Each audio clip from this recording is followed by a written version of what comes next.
Selam i pozdrav dragi moji, dobrodošli u još jedan video. U današnjem videu ćete imati prilike da pogledate kako ja pripremam mantije. To jeste mantije na bosanski način. Pa ako vas zanima, ostanite u nastavku i pratite. Pa da priđemo na pripremu. Uzela sam oko pola kilograma brašna, stavim tu jednu kaškicu soli i nekih 250 do 280 ml mlake vode. Ovaj put sam htjela da mi jufka bude čvršća, zato sam tako manje stavila vode. Inače oko 300 ml ide. I miješala sam mikserom i tako mikser malo zagrije nekako i dovoljno je nekih 280 ml vode. Dok kad ruku mijesim onda mi treba malo više. I ovaj put da pokažem i ženama koji ne znaju mijesti jufku, evo, postoji mogućnost da i vi napravite pitu. Kupite sebi mikser. I za punjenje uzimam na pola kilograma brašna, toliku jufku, uzmem nekih 400 do 500 grama mljevenog mesa i neke 2 srednje glavice luka, 1 do 2 kaškice soli i otprilike 1 izvrhom kaškicu bigara. Znači ja to sve otprilike, ali eto, i vama nekako orijentir koliko trebate.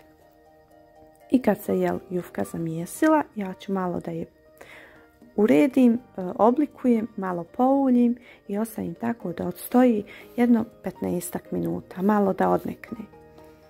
I opet je malo premijesim i onda mogu da razvijam.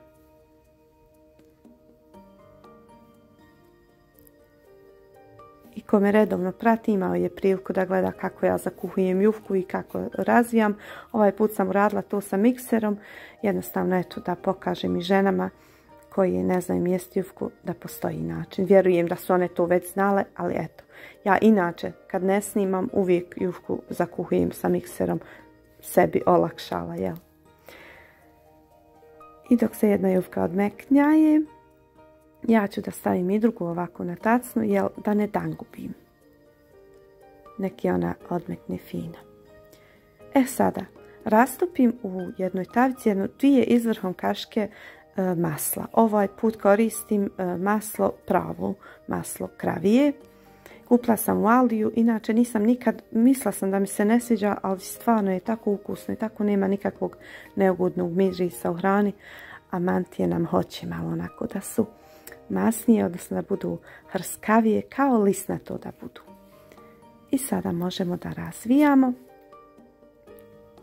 Ja nikad ne dozvolim da se premekne jufka, jer bolja mi pita bude.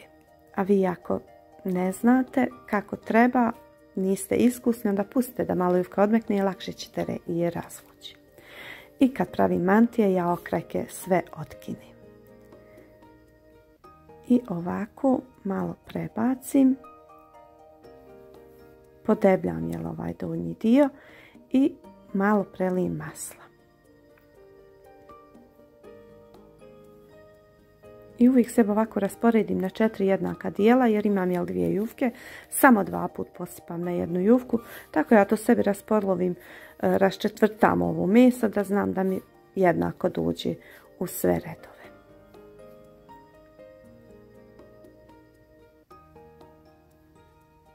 Možete samo misliti kako je ova pita fina, kako je sva onako razabrana, nema okrajaka, puno sam je smotala, tako da ona će biti baš onako kao lisnato.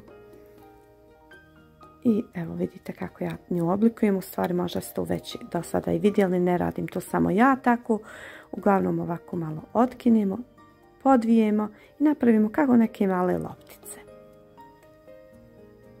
Kad je jufka fino čvrsta, kad nije premekla, onda se to da tako lijepo, ne lijepi se po rukama ovi zalogajići i lakše. I zato kažem, uvijek pustim, uvijek jufku razvijam, odnosno razvlačim kad nije puno premekla.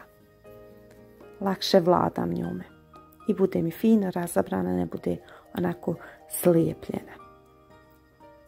Tako radim i sa drugom jufkom i sve tako savijam i redam ovu tepsiju. Ovaj put sam uzela ovu 36-icu, međutim vidite šta se dešava. Zafalilo mi samo možda 5-6 zalogajića.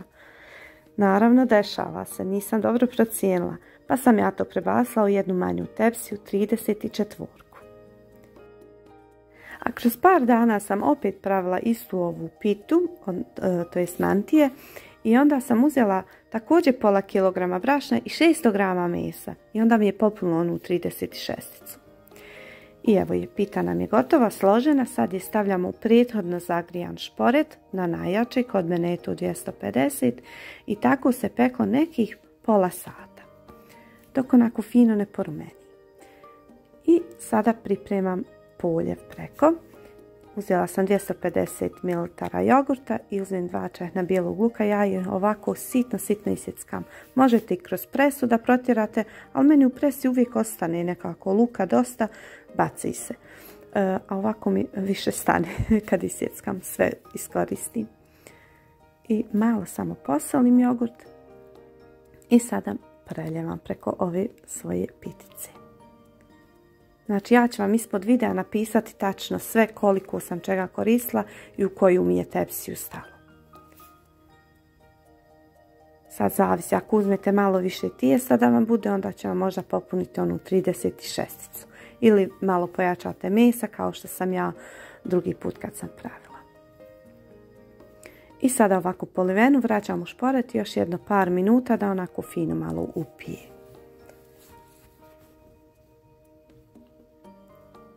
I evo je. Možda 3-4 minute da je stajala u zagrijanom šporetu, odnosno nisam ga isključivala. Tu imam kisele punjene paprike i fafarongice, ko šta voli može da služi koju god salatu. I evo vidite kako je ona fina odozdo hrskava, a odozgo fina mekana. A sad ćete vidjeti drugi način kako možete servirati, jer neko ne voli kad se ovako prelije preko skroz. Nego ja to onako...